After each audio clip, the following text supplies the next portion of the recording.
On the last video, I gave you this solo over doxy in which we only used the B-flat major pentatonic with a passing tone.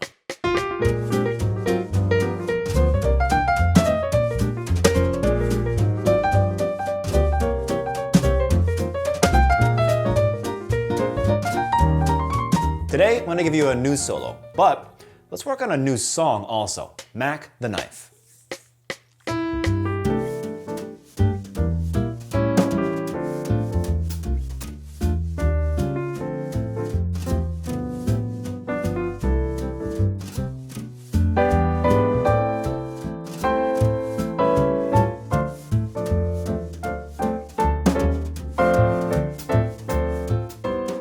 And here's the solo that I want you to start practicing. By the way, make sure to watch the previous videos in the series and also check out Volume 1 if you haven't done so already. Here's today's solo.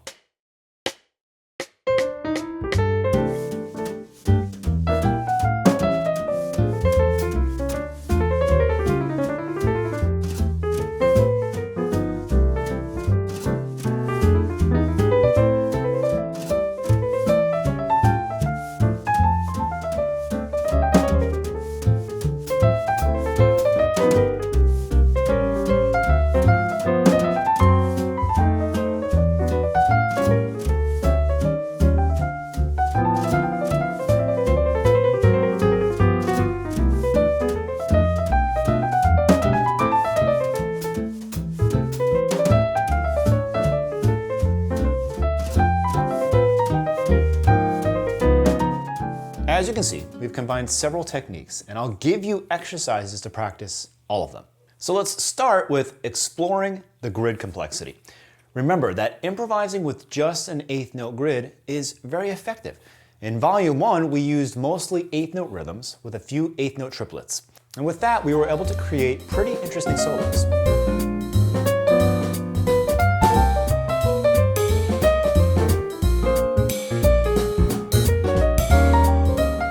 But being able to switch from eighth notes to triplets to 16th notes is a skill that will take your solos to an entire new level. Actually, when we're swinging the eighth note, we can almost play the upbeats as if they were the last note in a triplet. Listen to measure 2 in our solo with the upbeats played as triplets. Perceiving the triplet grid always works. And in many scores, you'll see this marking indicating that you should swing the eighth notes. This symbol is a bit deceiving because it seems like we're using this marking to simplify the notation. Compare these first two measures written as triplets versus them written as eighth notes with the swing marking. It's obviously much simpler to write this passage in eighth notes, right? But in reality, this written form has a deeper meaning when interpreted by a jazz player. When you look at the eighth note grid versus the triplet grid, you can see how upbeats on the triplet grid are placed much later.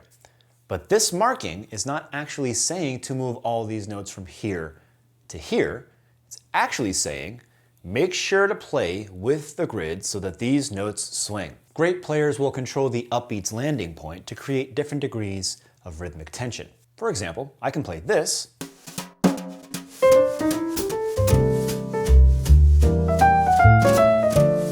or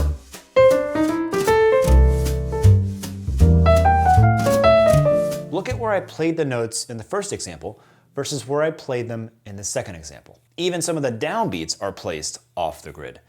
Being able to control the grid is a fundamental part of how your lines sound to the audience.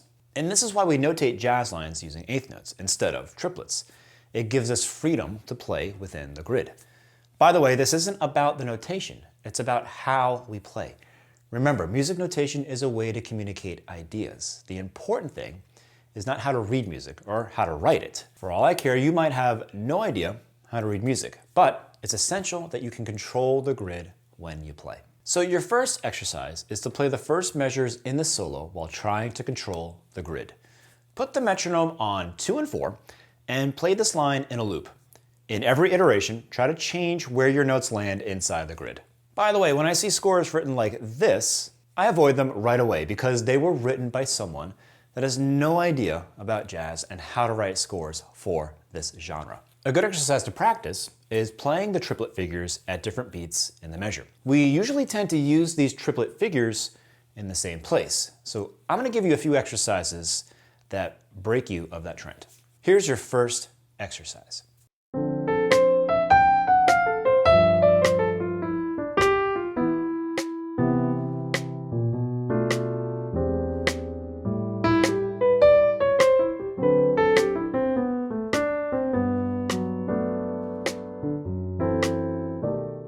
Now, play this.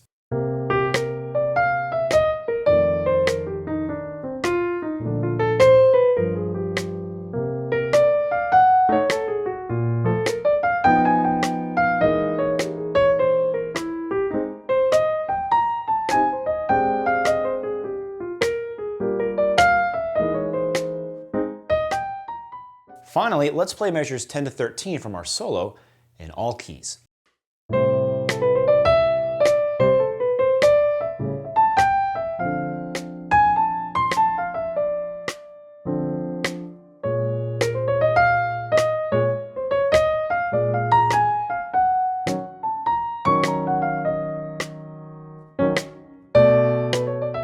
All right, so let's talk about playing double time lines. Basically, double time means to switch from your swung 8th note grid to a 16th note grid, like we did here in our solo.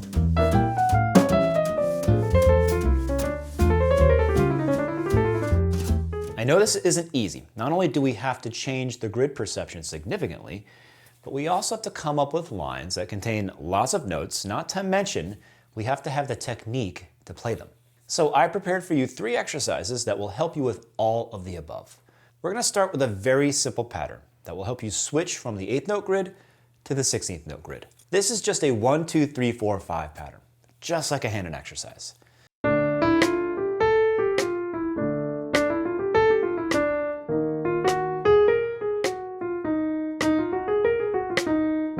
Now, let's play this pattern.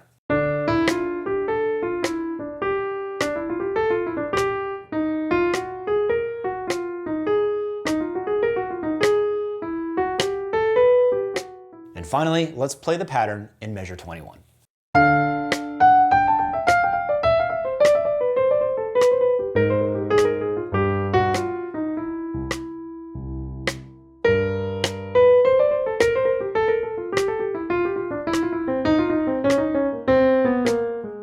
Remember to also study and practice the entire solo. On the next video, we'll talk about other techniques that we used in the solo, such as motivic development, truncated motif heads and tails, and more.